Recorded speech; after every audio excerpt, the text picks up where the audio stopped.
TV Média. Aimez, partagez et abonnez-vous. Bonjour, bonsoir, balande émission Dépêche actualité à temps réel na système Kakaya Buka Lelo, Lamba Lelo, Lia Lelo.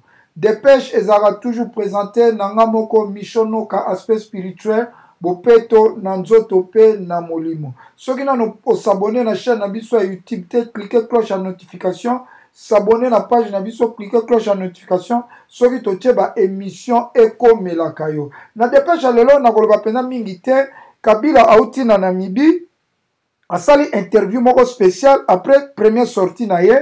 Interview a sali en anglais, mais toujours yebi makamnyo so balobaka ya Congo en anglais. Loko la ngala za muta pays anglophone, lingalophone, na linganga na ko tshela bino ba bo comprendre anglais te, bon comprendre réellement et loko nini balobi en anglais.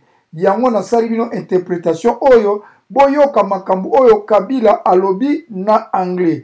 Intention na ezali nini pona paix na Congo, intention na ezali nini pona bozongi na na pouvoir.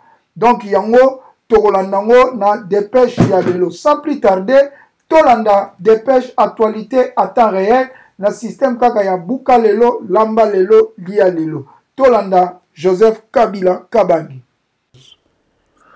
Tolini ba troupe nyonso il faut ba quitter Congo. The Congo. In order for peace to be achieved. Pona pe esalama, pona epesa Congo ta ya kosolola pe. About this thing that's called peace. And that's how most of Yango soki ba troupe nyonso bakei, ba Congolais bakoki kosolola ba problème na bango, elongo na ba partenaire na ye, na ba voisin na ye ya musika. the region and beyond, the United Nations also included. Est-ce que eza yango nde eza mosala ezala miracle lelo ya koya kovandela yango? We have to sit around and go into nazondima lelo oyo eloko moko te ezala important na mboka na frontière nango souverain, décision souverain.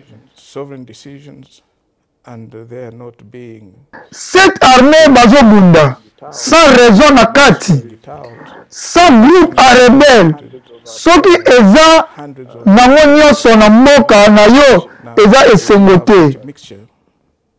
Well, it's quite an undesirable situation.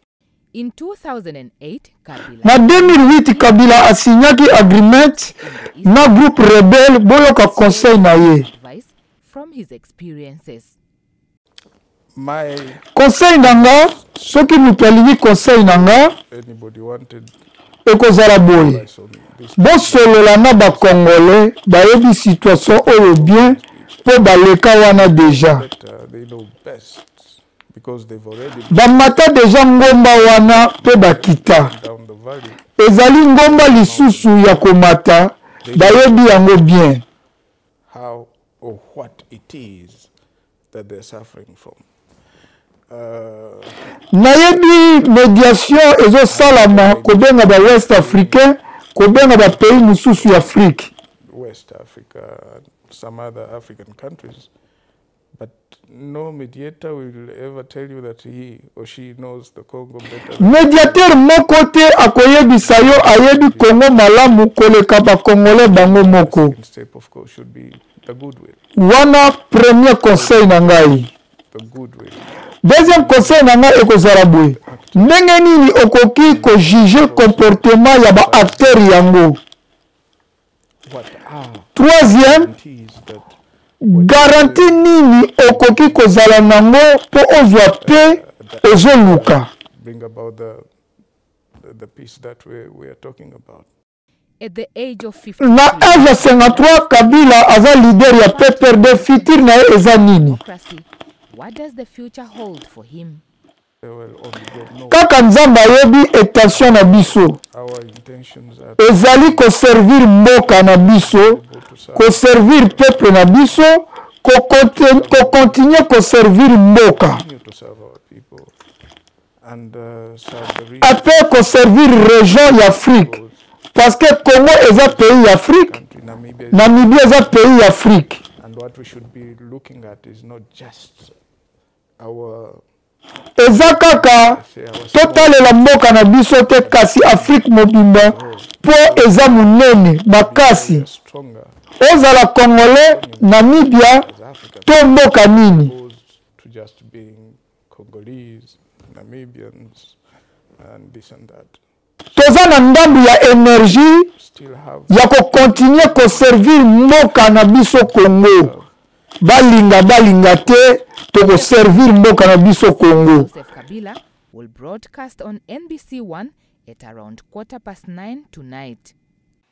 Merci Nancy Bolandi Kabila ndenge alobi pona pe alobi ke pona pe eza kosenga ipo koyeba ba acteur nini ba rebelle gouvernement congolais makanisi na bango eza nini nde yango ekoki kopesa pe alobi lisusu ke ba congolais ba miyebi bango moko koleka ba mboka nyonso oya ba médiation donc elingo la solution ekouta kaka na ba congolais bango moko pona ba ambition na kozonga na pouvoir alobi ke nzambe nda yebi mais ya azana makasi azana énergie ya ko servir mboka na ye ya ko servir peuple na ye ya ko servir Afrique ezola kisaki attention na ye ezali ke azonga na pouvoir akozonga na pouvoir ndenge nini parce que yaza sénateur à vie point d'interrogation botana ba commentaire comment akoki ko accéder lisusu na pouvoir ba combattant ba bundisa pendant 20 ans mais muta garda ye to muta protéger za Félix Tshisekedi so ezaka pona ba combattant ya poto mbe Kabila sakenda CPI kala